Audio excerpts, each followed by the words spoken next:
Halo Sobat Wiba, masih bersama saya Ade Sudirman dalam program Bincang Bareng. Sebuah program yang ditujukan untuk orang-orang yang masih punya semangat dalam berbagi informasi. Salam Wiba, Bincang Bareng, Maju Bareng. Masih dengan narasumber yang sama yaitu Bapak Ujang Edi Brata. Kita akan di segmen kedua ini, kita lebih spesifik akan berbicara tentang kurikulum, terutama tentang kurikulum 2013 ya. Ya, pandangan Bapak tentang kurikulum 2013 dengan segala perkembangannya saat ini, gimana? Baik, sebetulnya sekarang sudah tidak relevan lagi menyebutkan kurikulum 2013 ya. Karena kurikulum ya kurikulum sebetulnya. Iya. Adapun embel-embel 2013 karena waktu itu kan digulirkannya kan 2013. Jadi gunakan istilah kurikulum 2013. Jadi sekarang kita lebih tepat menggunakan kurikulum saja. Istilahnya sekarang kurikulum saja, yang kontennya nanti pembelajaran, penilaian, dan seperti itu. Ya. Jadi kurikulum, oke kita masih pakai 2013 saja ya. Kurikulum 2013 ini bukan kurikulum baru, tapi kurikulum yang merupakan hasil pembaharuan dari kurikulum yang sudah ada sebelumnya. Karena kita melihat perkembangan, ya ini bukan tentang ganti menteri, ganti kurikulum, bukan saja, bukan. Tapi lebih kepada bagaimana kita merespon perkembangan zaman yang berubah begitu cepat.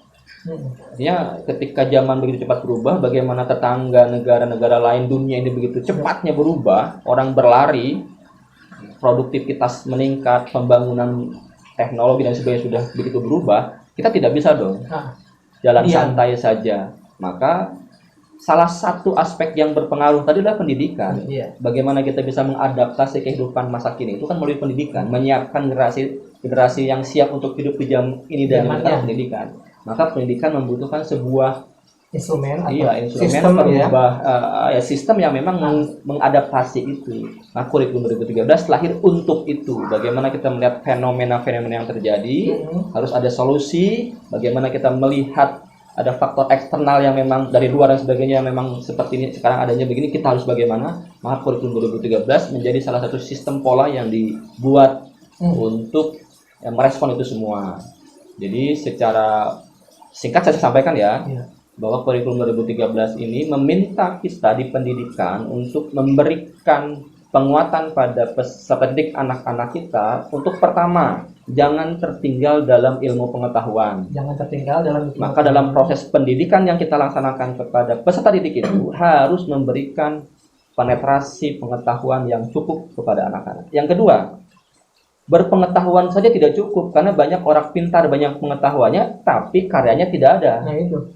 Maka pendidikan di kurikulum 2013 ini meminta tidak fokus pada pengetahuan saja, pun juga harus mengembangkan keterampilan anak. Faktornya apa gitu? Ya, maka dalam proses pendidikan yang kita laksanakan di lembaga-lembaga formal atau non formal, bagaimana kita berfokus tidak hanya pada pengetahuan saja, pun juga harus mampu mengembangkan keterampilan anak. Pintar saja, banyak ilmu saja, itu belum cukup kalau tidak berbentuk karya yang faktual. Yang ketiga, terampil saja dan banyak tahu saja itu pun belum cukup. Kenapa? Karena ada sentuhan emosi yang harus dijaga, sentuhan spiritual yang harus dijaga. Bagaimana ketika mereka berilmu pengetahuan yang banyak dan berkarya banyak, itu semua bisa dimanfaatkan untuk kebaikan.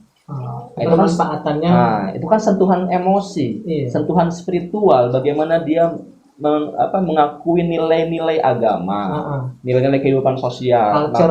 Maka di kurikulum 2013 tidak cukup dua, maka ada satu yang lebih penting adalah bagaimana pendidikan itu melalui kurikulum itu membentuk sikap anak yang baik. Jadi tiga ini menjadi fokus kurikulum 2013. Bagaimana sikapnya? Saya balik sekarang. Kalau tadi saya sebutkan pengetahuan dulu ke sikap, sekarang kita balik. Nah, sekarang kita mulai dari sikap dulu ke pengetahuan dan keterampilan dengan proporsi yang seimbang. Karena nanti jenjang pendidikan dasar di SD, menengah di SMP, SMA dan perguruan tinggi itu ada porsi tiga aspek tadi yang berbeda. SD tentu saja kita lebih banyak porsi sikapnya di SD. Jadi itulah gambaran singkatnya. Kalau yang detailnya panjang lah. Kalau kurikulum kan bisa dibaca di mana saja ya. Tapi perspektif dari Bapak Ujang kurikulum ya seperti itu. Dan Bapak Ujang fokusnya kepada pendidikan dasar. Saya di pendidikan dasar. Ya, berbicara pendidikan dasar, ini ada kaitannya dengan tadi teknologi ya. Kita sambungkan dengan Revolution 4.0, ya kan? Revolusi industri. Ya, revolusi industri itu. Bagaimana nih sikap guru-guru di SD ya, sekolah dasar menyikap dalam rangka jadi player juga, nggak? Betul. Jangan jadi penonton kan? Apa yang harus dipersiapkan tuh? Saya berbicara untuk saya pribadi, ini refleksi pribadi dan juga mungkin untuk teman-teman saya yang seprofesi guru SD terutama ya, karena bicara bagaimana korelasi revolusi industri 4.0 dengan tugas kita nih sebagai guru gitu ya. Jadi saya kira kalau kita berbicara the role of teacher, peran guru itu apa? Ada pergeseran makna peran guru dulu, sekarang dan ke depan seperti apa? Dulu guru itu menjadi narasumber utama di ruang-ruang belajar. Iya. Jadi pengetahuan itu hanya diperoleh dari guru. Guru Sehingga nggak masuk. Ya, sehingga bentuk pembelajarannya, model metode yang dibuatnya lebih kepada ya ceramah banyaknya. Kenapa? Karena sumber ilmunya ada di guru. Dan masalahnya Itu, kalau gurunya tidak masuk, ketika tidak masuk, mungkin itu yang kita pahami secara konvensional ya, walaupun tidak seperti itu. Sekarang sudah bergeser, guru berperan sebagai fasilitator sekarang, bukan sebagai sumber utama, tapi fasilitator. Kita memfasilitasi bagaimana anak beraktivitas belajar. Kita hanya kita saja. Yang belajar siapa? Anak. Kita sebagai apa? Sebagai fasilitatornya. Jadi kita sebagai sutradara yang mengatur anak begini untuk mencapai kompetensi. Anak harus bisa ini, maka anak nanti akan beginikan gitu kan. Alatnya ini, bahannya ini, cara belajarnya begini. Fasilitator. Ini yang sekarang sedang berlangsung. Nah, sekarang ketika masuk revolusi industri yang di luar dugaan lebih cepat datang ini gitu kan, maka mau tidak mau kita harus sudah bisa merespon dan mengadaptasi. Kita melihat sekarang sudah banyak artikel-artikel ilmiah mengatakan bahwa peran guru akan bergeser lagi. Tidak hanya sebagai fasilitator, tapi menjadi penyedia konten. Iya. Kenapa? Kalau sebagai fasilitator, itu kan nanti model belajarnya bisa blended learning, bisa e-learning. Ke depan sekarang Bang sudah mulai. Sekarang sudah mobile learning belajarnya. Ketika mobile learning itu, maka peran guru apa? Ya ketika mereka mobile membuka handphonenya, smartphone-nya, membuka tabletnya, maka kita menyediakan bahan ajar di tempat-tempat yang memang bisa kita tempatkan, misalkan di YouTube atau apalah namanya nanti itu kita tempatkan karya kita di sana untuk nanti anak buka belajar tentang apa yang kita buat. Jadi kita sebagai penyedia konten di sana nanti tugas kita. Yang kedua, ini tentang revolusi industri 4.0. Pekan kemarin saya menghadiri EduTex di JCC Senayan Jakarta.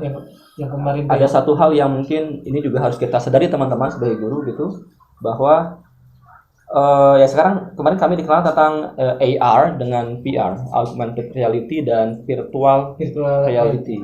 Nah, ini juga satu hal yang luar biasa. Kalau tidak kita ikuti dan adaptasi perkembangannya, kita tertinggal lagi dan terlindas kembali. Dan itu kan untuk memudahkan kita melaksanakan proses pendidikan dan pembelajaran dengan peserta didik.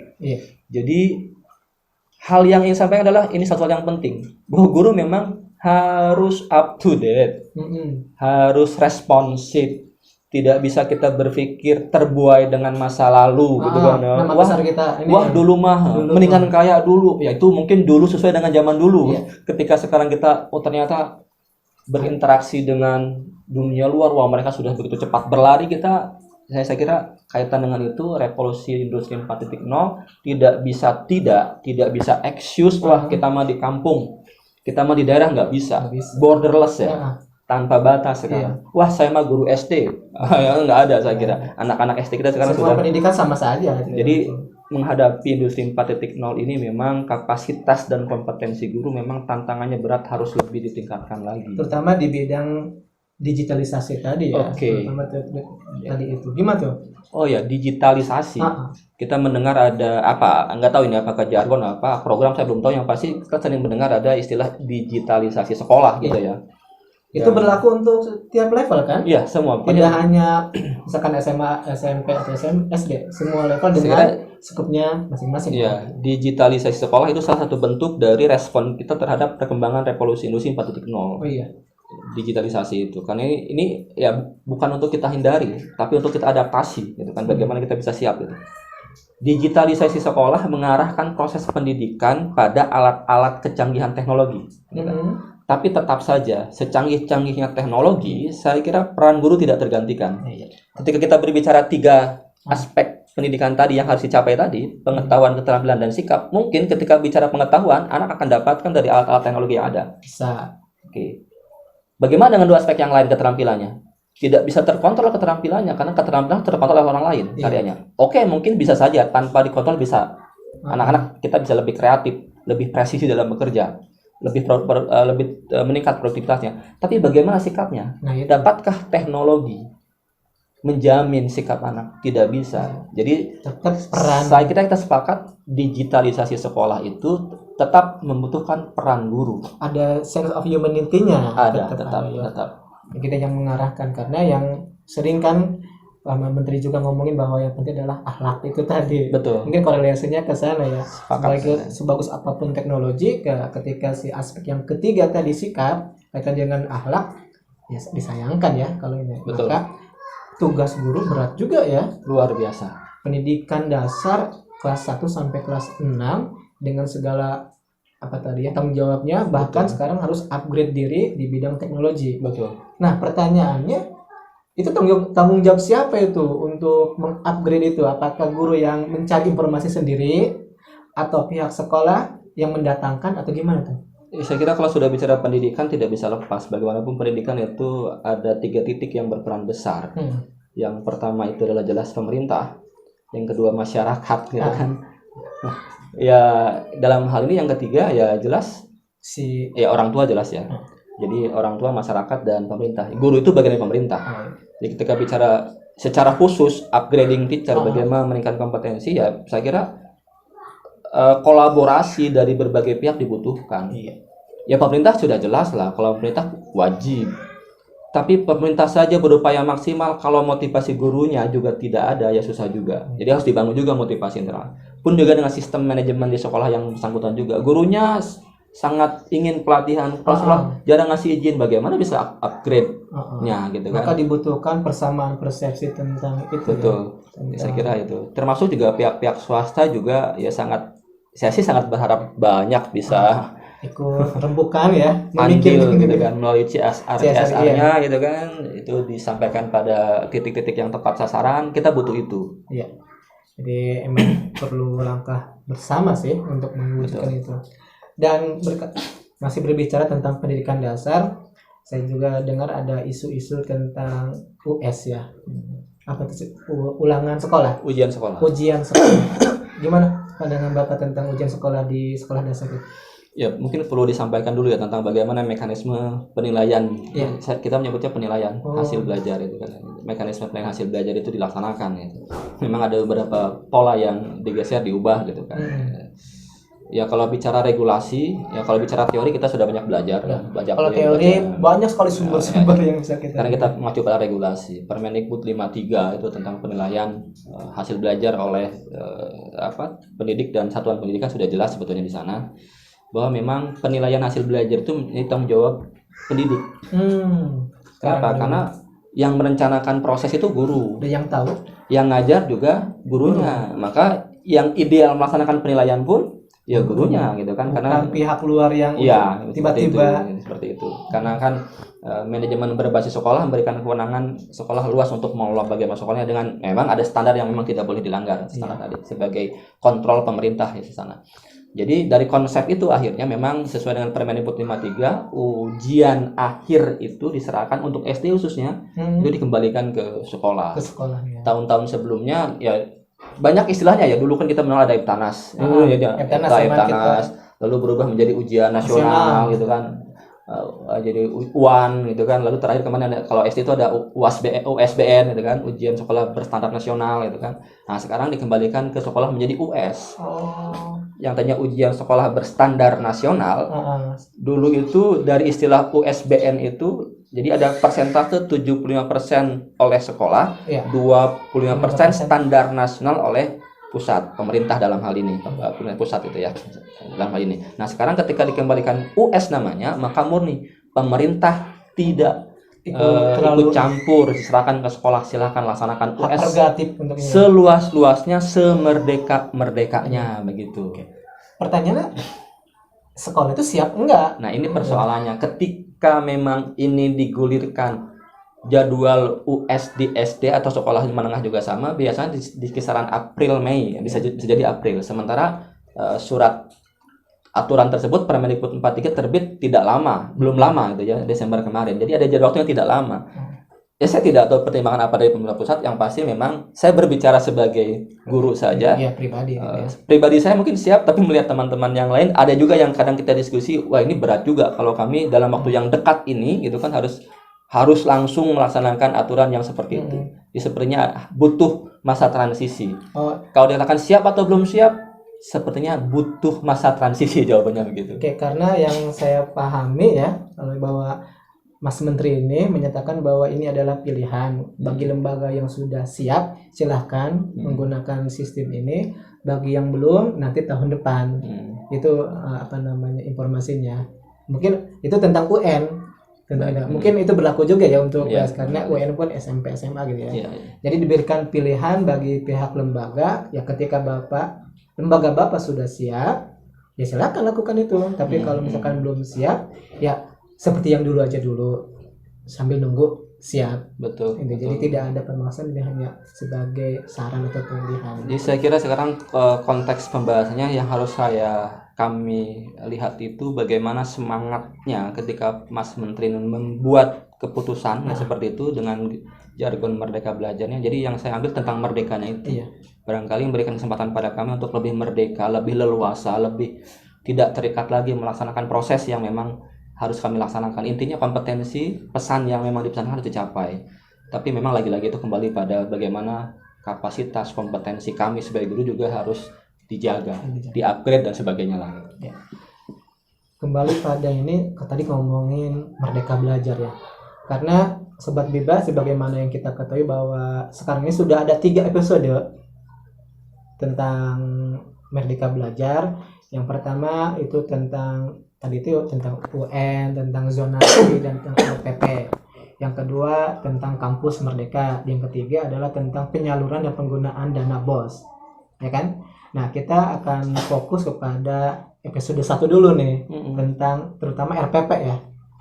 Ya, RPP katanya simplify menjadi 1 lembar atau 2 lembar dengan 3 komponen saja. Nah, gimana menurut Bapak sebenarnya urgensinya atau konteksnya apa sih sebetulnya tentang RPP itu? Kalau saya lagi-lagi saya harus melihat, sebagai guru saya pribadi ya, atau teman-teman yang lain melihatnya kembali pada semangat Mas Menterinya. Semangat Mas Menteri itu kan bagaimana guru dimudahkan, diberikan keleluasaan secara merdeka. Itu konsepnya. Terjemahannya yang jadi perdebatan di terjemahannya secara teknis nih, di lapangan ya. Terjemahannya ketika keluar surat edaran 14 itu kan diterjemahkan surat edaran 14 tentang penyederhanaan RPP itu 14/2019. Jadi begini, saya pribadi nggak masalah dengan RPP. Jadi entah mungkin datangnya dari mana gitu. Sebenarnya yang dikeluhkan oleh guru ke Mas Menteri itu adalah guru mendapatkan atau memiliki beban yang cukup berat dengan administrasinya yang banyak. Itu yang kita keluhkan. Mas Menteri mohon dong bentuk administrasi yang dibuat oleh guru ini lebih disederhanakan. Itu yang kita sampaikan. Tiba-tiba yang keluar adalah penyederhanaan RPP. Artinya barangkali dianggap RPP sebagai salah bentuk administrasi yang memberatkan.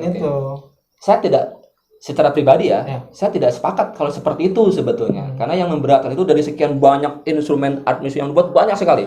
Kadang banyak yang saya rasa juga tumpang tindih. Sudah dibuat di sini, ini harus dibuat lagi. Padahal isinya itu juga gitu kan, seperti itu. Itu yang ingin kita minta sederhanakan. Kalau RPP itu apalagi kalau kita baca Undang-Undang Guru dan Dosen. Kalau nggak salah di pasal 20 itu kan, amat undang-undang mengatakan RPP itu bukan beban administrasi loh. Itu adalah salah satu tanggung jawab guru di dalam hal profesionalismenya.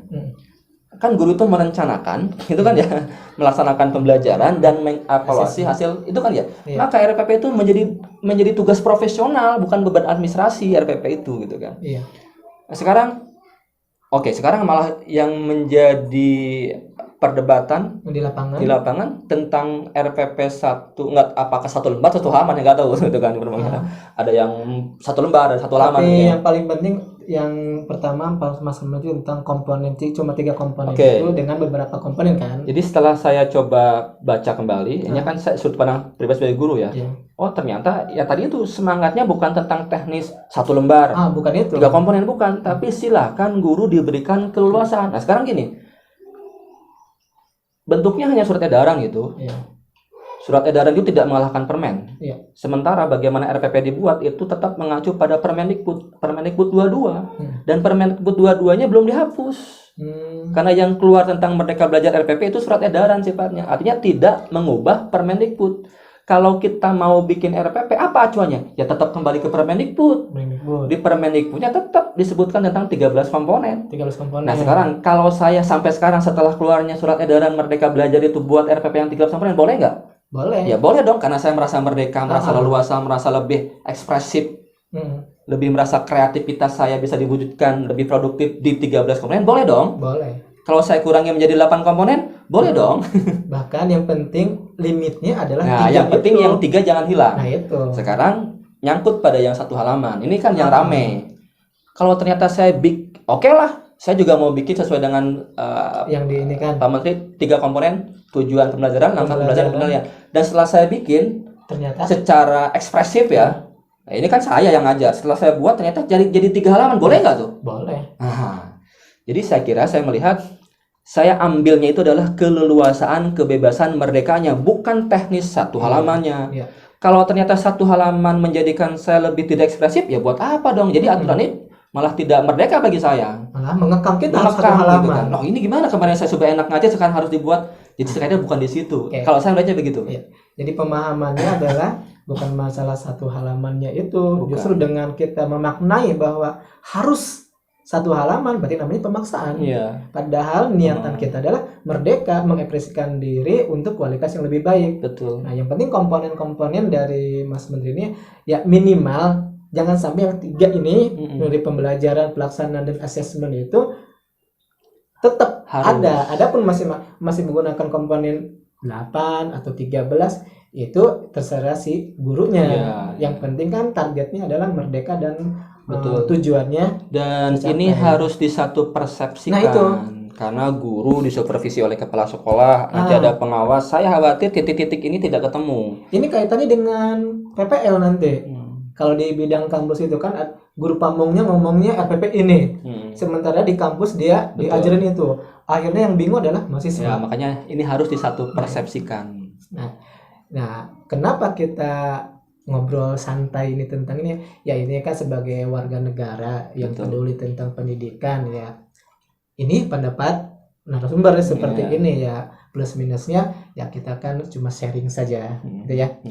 Baiklah. Tadi sudah episode 1 tentang RPP fokus saja. Kita loncat ya Pak ya ke episode ketiga. Adanya dari Merdeka Belajar itu adalah penyaluran dan penggunaan dana BOS. Dan gimana itu menurut Bapak? Ya sebenarnya saya tidak terlalu berkecimpung di situ ya, tapi bagaimanapun ada kaitan dengan kami itu kan, bahwa dana itu memang kita manfaatkan untuk bagaimana melaksanakan secara operasional dibutuhkan untuk mengoperasikan sekolah itu bantuan tersebut. Saya sih berpikir positif itu baik ketika dibuka keran dibolehkan sekolah negeri memanfaatkan dana bantuan operasi sekolah 50%-nya sampai 50% untuk membiayai tenaga pendidik. Karena ini kan sebenarnya dari kompleksitasnya permasalahan di faktanya sekarang bisa dilihat fakta ya, saya nggak tahu nanti data, ini fakta saja. Faktanya memang kita kekurangan guru. Dalam artian kekurangan guru itu adalah guru yang memang berstatus ASN resmi dan sebagainya. Karena kalaupun secara data di sekolah itu banyak guru, itu kan guru-guru yang bersifatnya sukarelawan, honorer dan sebagainya. Beberapa sekolah yang hanya ada 1 orang guru ASN, sementara ada 6 rombongan belajar. Kadang itu diisi oleh honorer yang sukarelawan ya, yang kita tidak bisa jamin bagaimana penghasilannya gitu kan. Ada juga sekolah yang hanya ada 1 kelas sekolah PNS yang lainnya nggak ada. Dari situ. Artinya faktanya sekarang banyak sekolah yang tenaga pendidik pengajarnya itu berstatus non PNS yang tidak punya penghasilan tetap. Kalau PNS jelas. Di situ kajiannya. Sementara progres perkembangan rekrutmen guru itu secara bertahap tidak bisa langsung menutup kekurangan seperti ini bertahap. Dalam masa transisi kekurangan guru itu, maka tetap kita manfaatkan tenaga-tenaga honorer. Teman-teman kami sudah luar biasa berjuang secara maksimal. Secara tugas mereka tidak bisa membedakan diri saya PNS dan bukan, karena tanggung jawab mereka bukan tentang nyari uangnya, tapi bagaimana mereka mengajar, membentuk anak-anak. beban kerja yang bergaji pemerintah PNS dan tidak bergaji pemerintah itu sama.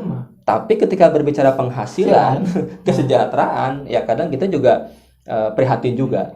Nah, sehingga kebijakan ini saya melihatnya adalah mungkin memberikan kesempatan, silahkan manfaatkan dana BOS untuk, ya mungkin kalau mensejahterakan secara maksimal belum bisa, paling tidak merubah dari yang kemarin hanya mungkin sekian, sekarang mungkin naik sedikit sekian.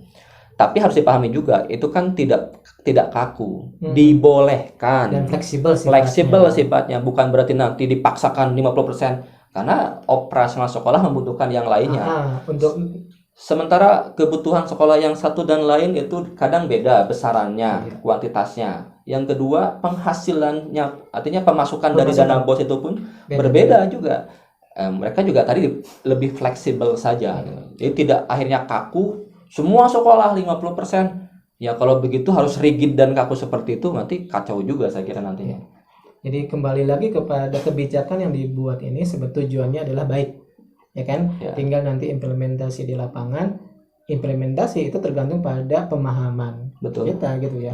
Pemahaman didapatkan ya sering-sering sharing aja gini, karena kita sharing informasi dunia pendidikan kompleksitasnya sangat tinggi, jadi harus sering ada forum, ada obrolan kopi lah tentang ini. Sehingga kita tujuan pemerintah, pelaksana yang di lapangan dan warga ya sesuai lah tujuan dengan tujuan diniatkan di awal itu tadi. Oke, Sobat Biba, maaf ini agak serius karena pendidikan harus diobrolkan dengan serius, ya kan? Nggak biasa aja kita ngomongin serius. Oke, sebagai penutup untuk segmen 2 ini, karena kita tadi ada calling bahwa mau ada rencana lagi ke tempat yang lain narasumber kita. Jadi, apa pesan Bapak ya untuk anak muda ya, terutama anak muda tentang ya fokus pada pendidikan? Apa saja yang harus kita persiapkan sehingga nanti di zamannya ya ke depan itu kita sudah ready to face our future itu. Oke, silakan Pak. Iya, saya tuh tadi pagi tuh lihat apa ya, saya lupa lagi. Tidak ada sejarahnya orang tidak ada banyak buktinya loh. Orang yang tidak bisa baca pun bisa sukses.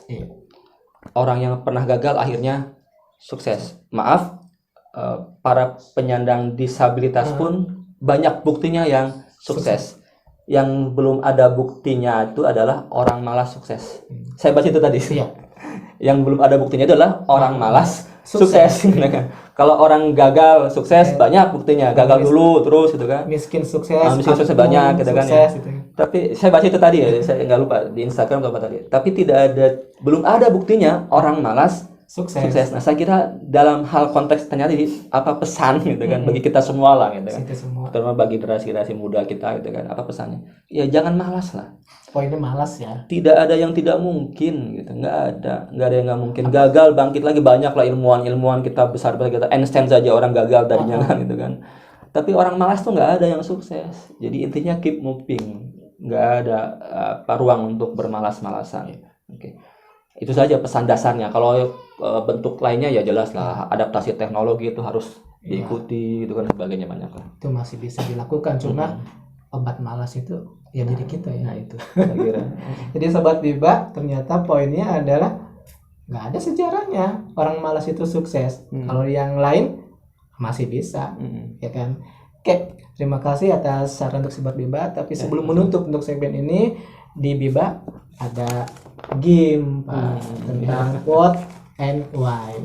Jadi nanti saya akan sebutkan satu kata. Nanti Bapak apa yang teringat tentang itu dan kenapa. What and why. Siapa? Oke, Panimbang. Masa SD. Masa SD. Kenapa? Ya karena masa SD saya di Panimbang. Jadi dilewatkan di sana ya. Oke, yang kedua adalah lingkungan hidup. Lingkungan hidup apa ya? Penting. Penting. Lingkungan hidup penting. Kenapa? Lingkungan hidup itu kan membentuk ekosistem yang kita butuhkan. Ada istilahnya adalah make habitat supaya jadi habit. Iya, seperti itu. Lingkungan hidup itu menjadi bagian yang mempengaruhi pola hidup. Itu ya. Pola hidup menjaga konsistensi motivasi semangat. Nah, seperti itu. Jadi pentingnya lingkungan hidup. Ketiga adalah kurikulum Bidang saya. Kenapa? Kurikulum bidang saya itu secara operasional, secara teknis saya guru yang harus memang mengimplementasikan itu, lalu membantu para peserta didik untuk lebih baik, itu berkaitan kurikulum. Lalu dalam konteks tugas saya tadi fasilitator juga harus berbagi dengan teman-teman yang lain. Oke. Pengalaman. Yang keempat, Terminal Blok M. Sejarah. Terminal Blok M itu sejarah 2011 hingga 2014 melalui masa-masa pendidikan S2 Magister di Universitas Muhammadiyah Profesor Hamka. Jadi kita kalau malam pulang naik Metro Mini di Terminal Blok M itu. Oke. Kelima, gagal. Nggak ada gagal tidak ada gagal. Selama memang menjaga konsistensi untuk tidak malas, tidak ada kata gagal. Jadi bahkan gagal adalah pembelajaran. Betul. Gagal pun ketika gagal justru ya, refleksi, evaluasi, perbaiki, lakukan lagi. Oke. Terakhir nih, BIBA. Salah satu program yang menarik. Mudah-mudahan apa ya? Konsisten. Ini startnya baru sekarang. Ya, konsisten dan membesar. Lebih memberikan virus-virus positif bagi para viewernya nanti di channel YouTube ini. Jadi jangan lupa ya, ini follow akunnya, subscribe, lalu klik like, share gitu. Ya, kita berbagi. Ya saya kira Pak Ade ini apa ya, inspirator, motivator, memberikan banyak inspirasi bagi banyak orang. Jadi luar biasa semangat. Oke. Baiklah Sobat Biba, tadi sudah kita bahas tuntas tentang kurikulum dan kepribadian Bapak Ujang Edi Barata MPD. Demikianlah tadi bincang bareng kami. Semoga menjadikan tambahan informasi untuk menjadi pribadi yang lebih baik dan baik lagi ke depannya. Thank you for watching. Sampai jumpa di episode Biba berikutnya. Wassalamualaikum warahmatullahi wabarakatuh. Terima kasih. Selamat Pak. Terima kasih.